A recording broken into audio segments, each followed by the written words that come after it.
Now we still continue to expand some important observation from the experiment to tell you why we can have these kinds of observation. The first one I try to explain a little bit from the frame stabilizer in a jet flow. You can see why we will have a blue frame on the base of the diffusion frame, and you will have a downstream in the downstream side you have a yellow color frame.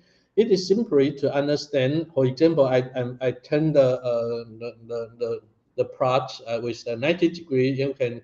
You try to figure out the fuel jet is injected from the left hand side to the right hand side. Therefore, you may have those kinds of iso-line distributions similar to previous fuel inject out vertically. Okay. Now you can see here you realize near the burner exit there is a potential cone. The velocity is equal to the injection velocity, and gradually they will reduce its own magnitude at 90%, 80% when you go to the downstream side along the actual positions. Okay, which means the actual velocity will become smaller and smaller when you move to the downstream side. But when you look at the region in closer to the burner exit, actually the flow velocity usually is pretty much high and very closer to the injection velocity through the burner. In this area, if you look at it purely for the cold flow, if you have a region with a high injection velocity is high. That means that in this region, the pressure is relatively small compared with the surrounding, right? In the surrounding, for this case, maybe it's a stagnant air. Stagnant air, that means they do not have a flow. Flow velocity is a very small, pressure will high, then you will pressure gradient, okay? For another case, if you look at the real application, you have a coaxial jet. Usually for the coaxial jet, fuel jet always has a higher velocity compared with the net for the outer flow, the airflow. For the combustion, as you know, we need to supply more air compare, in terms of volume flow rate compared with the fuel. That means that you need to use the large size of the for the outer flow. Then the flow velocity will be relatively smaller compared with the injection velocity of fuel. But in this region, even stagnant, the outer flow stagnant with a small velocity always show you pressure is higher than the pressure inside of your fuel jet. And you will have a pressure gradient occurs between the outer flow and the inner flow. And this pressure gradient, you have a pressure gradient, then you will induce the flow, right? Then you will flow move toward the jet. And to support more oxygen, usually for the diffusion flame, we just need to consider the support coming from the oxygen diffusion from the outer surrounding. But now you have additional support by the pressure gradient.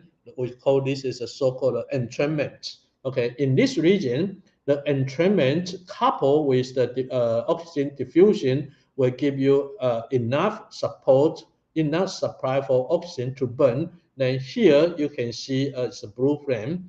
But when you go to the downstream side, since the actual momentum reduced, actual velocity is also reduced. Okay, then the velocity difference between the inner jet and the outer surrounding becomes small. The pressure gradient will be reduced. Therefore, the entrainment will be diminished. This additional support disappear. Okay, so this is the first part. I try to explain why we have a blue frame on the base of the diffusion frame, but yellow color in the downstream side. Okay, this is one of the reasons influence coming by the pressure gradient. The second one, is I already explained in the downstream side. Actually, there is the natural convection. Natural convection in this plot should point to the right hand side, right? Point to the right hand side. This buoyancy effect will push your intermediate species to move to the downstreams. Why is the intermediate species exist in the fuel jet? Actually, because in the interior we just have enough. We just have the fuel radicals, right? Then when they decompose, they always contains a certain amount of carbon or hydrogen. Those carbon particles, when they release and then they will follow to the downstream when they do not have a chance to meet the oxygen at the flame boundary, then they have some possibility to collect with other carbon particle. When small size of carbon particle club together, they will become big. Okay, when they become as big possible, then these big particles need to have more oxygen and need to have some certain time to react it. In this sense, they will have a chance to accumulate together and give you when they experience in a high temperature region, then they will emit the yellow color. Okay, this is another reason when you go to the downstream side, accumulation of carbon molecules influenced by the buoyancy effect become very strong, and this is additional effect. Then you can see the yellow color become very strong in the downstream side of the diffusion flame. Now the next one, this is very interesting to explain to you why you will have a big change on the color of flame from the yellow to the blue as you have a diffusion flame dip off. Okay, what is the meaning of the flame dip off? Okay, the flame dip off, just like this case. Okay, this diffusion flame stabilized at a certain position in the flow. Okay, it's a freely suspended and stabilized in a certain position of a jet flow. Okay, but now you should try to think about it here. When you have a flame dip off a certain position in this region, very closer to the burner exits. Okay, this is a vicinity of the burner exit. Actually, suddenly you do not flame. Okay, to sit in the jet boundary, right? This is just like an opening in this jet boundary. We do not have a fuel. We do not have a flame. Originally, if you have a flame, then oxygen will be completely consumed at the flame. The oxygen cannot move through into the interior region of your jet, right? Okay, because the flame is just kind of like a wall. All the oxygen diffusing will be burned out on this wall on the position of a diffusion flame. They do not have a chance to move into your interior of your fuel jet. But when the flame dip off, actually they tell you we do not have a flame surround on the jet boundary to consume the entrenched or diffusing oxygen molecules. Now, the oxygen molecule has a chance to suck in or entrench in or diffuse into the interior of the fuel jet. When you have those kinds of diffusing or entrench in oxygen, then they will meet with fuel. What's happened? Actually, they are premixing, right? They are premixing. When you look at the premixing, that means that you will find out originally in the interior of the diffusion flame, there is no possibility to meet the oxygen radicals. Okay, all kinds of gaseous species are related to the hydrocarbon. Okay, but now you have oxygen in, then they will start to have a chance to react. Okay, those oxygens will react with the carbon molecules. Then the carbon molecule will reduce their size continuously. Then flame becomes blue, right? Becomes blue because the concentration of your carbon particles becomes smaller because they have a certain amount of oxygen coming into the interior to react with them. Okay, then oxygen, then the carbon particles, they reduce their size and they cannot emit strong yellow color. Okay, this is a typical observation you can have. Okay, they tell you there is some oxygen entrapped and diffuse into the interior of the jet to promote the oxidation of carbon particles. Okay, Now, if you look at your jet fans and you try to figure out all the temperature profile and the concentration profile, simply you can see if you have a jet fan like this, and you try to take a cross section, okay, and this cross section is just cut through the one of the actual positions, okay, cut through it, and do the measurement. And I think this is just give you the idea. Later on, I will give you the experiment results, okay. And this line, this is a center line, okay. And for diffusion frame, we assume they are symmetric. If you choose the case for laminar diffusion frame, then you will find out. Okay, this is a center line, and this is a jet boundary. You can see this is a jet boundary, and here we assume the frame sit a certain position away from the jet boundary. I already mentioned the position of diffusion frame will sit very close to the jet boundary as we initial prediction, but they will change their position a little bit depending on the diffusion balance between the fuel and the oxygen. Okay, in this case, maybe the oxygen diffusion is stronger, then they will push your friend a little bit away from the jet boundary. Okay, then friend sit here. Okay, this is friend position. Okay. Now you look at, actually you just look at the right hand side. It's good enough because this symmetric plot. Okay. Now you have oxygen concentration coming from outside. You can see here, starting from here, oxygen will be consumed, okay, decompose, then they'll drop to the zero here at the front surface. And the here is the fuel. Fuel distribution is like this way. The center portion, actually the fuel concentration has the maximum value, but they were reduced to a zero at the front positions. Actually, this kinds of plot is the ideally, right? As I mentioned before, this is related to the infinite chemical reaction rate. They can finish at infinite small time, then they do not have a so-called leakage. But in reality, you may have a the leakage for the fuel to the oxygen side, oxygen leakage to the fuel side. Okay, you understand it. But ideally, at this point, fuel and the oxygen, they will meet together and consume completely. Finish the chemical reaction, then you will find out there's the two maxima achieved. One is the product concentration, and in this product concentration here, the maxima value, you can treat it as the concentration of carbon dioxide or water, okay? And they will diffuse to the inner region or outer region, okay? And by mass diffusion transport. And here you can see this is a temperature, maximum temperature.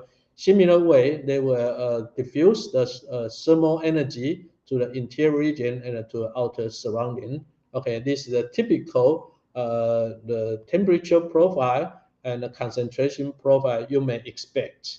Now I give you the experimental results.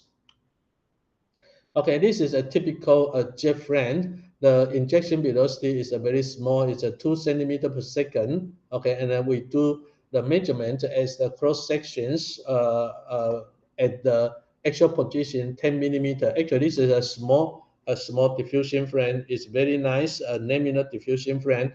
And then we do the measurement along the cross sections at the position of the actual coordinate at 10 millimeter. Okay. Now you can see the concentration distribution here. Yes, this is a very nice symmetric concentration plot. Okay. The outer surrounding, because this frame, I think yeah, we burn the methane frame burn in the air. Therefore, you expect the oxygen concentration in the air should equal to 21%, very close to 21%, right? In both sides. Actually, we do not mapping the measuring point from right to the left. We do the measurement from the x equal to 15 to minus x15. We continue to tell you the symmetric distribution for the concentrations. Okay. And you can see they are equal to 21%, But when you move closer to the flame, where is the flame? Flame is around 6 here, 7 around somewhere here. Okay, there is the 2 flame. Okay, 2 flame location. Another 1 flame, but there is the because when you do the measurement, where you have a 2 point to meet the diffusion flame. You can see the oxygen will remain constant almost, and they reduce as they closer to the flame. Flame is at around 7 here, and you can see left hand side is very close to the 630 7 somewhere. But they do not have a complete equal to 0. There's still leakage to the fuel side. Okay. But for the fuel, you can see for the fuel is a methane.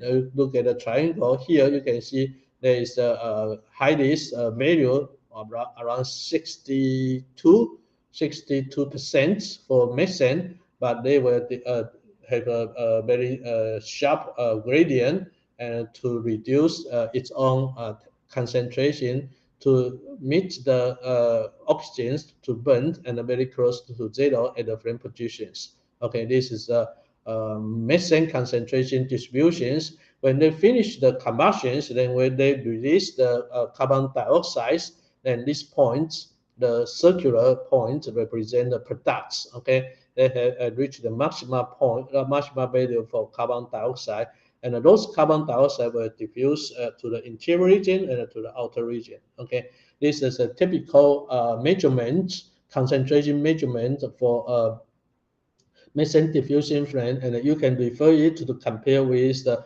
previous presentation to confirm it's the variation of the concentration in the flow field for a given cross section of the diffusion flame. Now I try to explain the wrinkling of the diffusion flame on the surface. There is a very interesting and important paper published at the 22nd symposium on combustion and by Chen's group. And this is a very interesting result. For the flame shown in this plot, this is a very nice picture, right? Yeah, you have the yellowish flame exists, but there is some greens color show the vortex we may have the flame experience. They use the RAM reactive mild scattering techniques to show the flow structure and the flame structures. Okay, what is the reactive mild scattering observation? Actually, they try to introduce some titanium chloride vapor, because this vapor they can mix with your fuel together, right, and impinge it out. But there is some chemical reaction occurs when you when the titanium chloride meet with the water, the products coming from a combustion, when they react together, then they will produce the titanium oxides. Titanium oxides are basically they becomes a solid when you have a laser light shine in. Okay, then they will give you some light reflection. Then you can see the motion of those kinds of small particles. Then you can the flow structure then can be observed. Okay. In this case, they use the jet burner is 10 millimeter. 10 millimeter is not too much, right? And the Reynolds number for the jet is 2030, 390. Okay, and this is a typical plot. Then I try to explain from their results. Okay. The first one you can see there is the 2 kinds of vortex occurs in the interior of the diffusion flame. You can see there is the so-called the vortex street, right? And I think this vortex street, the AD is very small, and the frequency occurs as quite large. The frequency for those kinds of vortex in movement is around 200 to 500 hertz. Is relatively high. Okay, and basically this is to tell you because there is a jet flow, right? Jet flow and in the outer surrounding they do not have a velocity. Then you will have a velocity gradient. Those velocity gradient will produce a so-called shear stress. Then you can create so-called the AD streets. Okay, then the inner inner area of the inner zone of the diffusion frame show you the voltage street. Basically, this is caused by the shear stress between the fuel jet and the outer surrounding. Okay, but for the outer vortices, actually you can find out the scale is much larger than the vortex inside the diffusion frame. Okay, and this vortex is a lower frequency around 10 to 20 hertz. Okay, and basically this is caused by the natural convection. Okay, since I already mentioned there is the high temperature zone in the diffusion frame, and outer surrounding has a lower temperature, density is large, then you will have a buoyancy effect. This buoyancy will push your frame, okay, and those kind of push will produce a so-called large AD. This large AD will give you the curved frame, okay. Originally we see the frame has the curvature, right, or wrinkling. And now you realize why this will produce the curved surface produced by the influence coming from the large vortex. Okay, this is a large vortex, and those vortex will continuously grow from the lower portion to the downstream sides, and they sometimes they will hit together. Okay. The other experiment, you can see this is some kinds of, you usually can see even for the Bunsen frames. I mean, for the candle flame. Okay, this tell you there is a periodical motion for those kinds of wrinkle and those kinds of behavior you already observe. Okay, here. For example, this is actually I use the slot frame, and we impinge a few out of the slots. Then you can have a diffusion nicely, but you find out there is some curvature occurs, right? That this tell you there is a large turbulent eddy acting on the frame surface, and this eddy will lower up continuous to the downstreams. When this large size of eddy is large enough, actually they will cut the neck. Okay, cut the neck, and the upper frame will be the release separate, and you can see there's some frame moving out of original one. But when this frame moving out, then this frame will continuously grow to go back to the original size. Actually, this is a period to the initial condition, and then after this variations, then they will return to the original one. This is a period for these kinds of frame shape variations. Then if I change the size of the burner, we increase the width of the slope burner from the 10 to the 20 millimeter. Then you can still you can see the vortex acting on this frame is very nicely. You see, the starch eddies eventually they will cut and disconnect and push the frame out. Okay, but later on they will return to the original length, original size. Okay, and this is just that you have some experience from this photo to see you the loading of the vortex, and this vortex will moving upward. And here I give you the conclusion. When you look at those kinds of interactions of the flow vortex with the frame, usually you can see this is a very nice experiment. These pictures tell you the left-hand side is coming from the experimental observation. You can see the vortex sharing, okay, and the middle part represent where is the frame stabilized. The right-hand side, they try to recall the position of the AD, okay? How to read it? For example, here you see the horizontal axis represent the time, okay? And we're starting from the 0, that means we start to do the counting, and you try to count to measure the position of the AD you may have. For example, at t equal to 0, now you have a 1, 2, 3, 4. 4 AD occurs on your picture, right?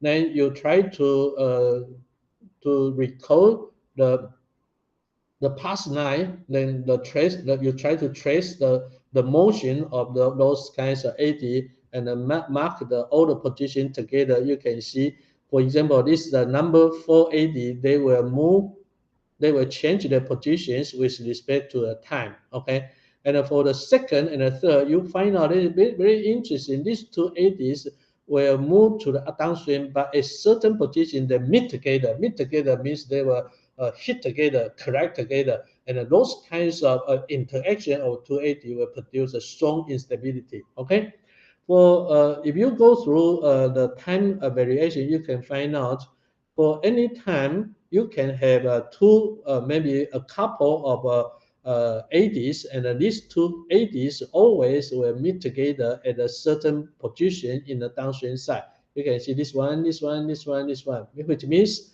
for a cold flow structure, this is for cold flow structures.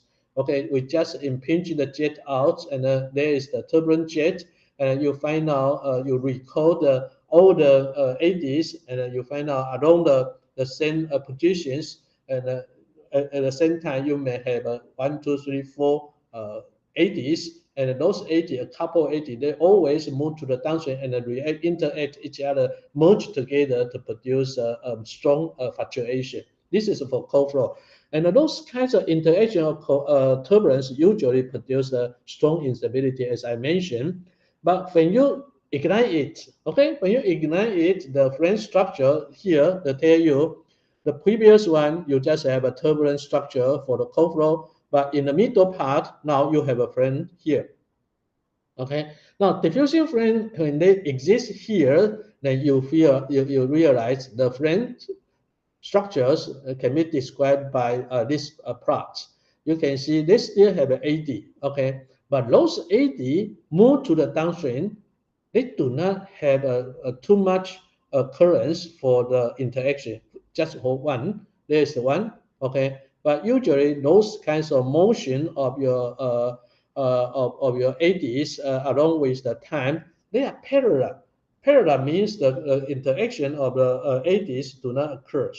Okay, now your flame structure, the flow structure under the diffusion flame actually become stable. Okay, here you can see the voltage streak, right? Voltage streak shown in the jet flow.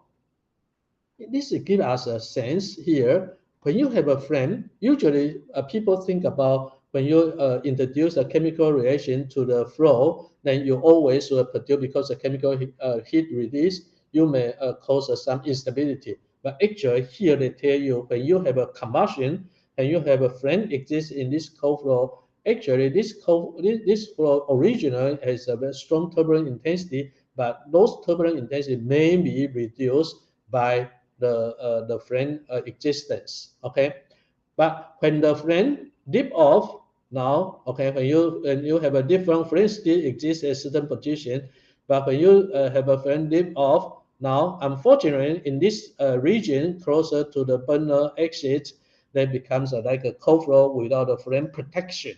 Okay, they show the same result with the previous cold flow structure. They have AD collisions in the downstream by a pair of ADs you may have. Okay, you can see that this is to tell you very interesting thing is flame is a good protection for your flow to prevent the interaction of ADs and try to reduce the turbulent intensity. People will think about when you have a flame for jet, since the temperature is high, right? For a Reynolds number, when your temperature is high, the viscosity will change, right? And this will produce the Reynolds number reduced. When you have a reduced Reynolds number, then you will push your flow from the turbulence to closer to the laminar sides and reduce the turbulent intensity.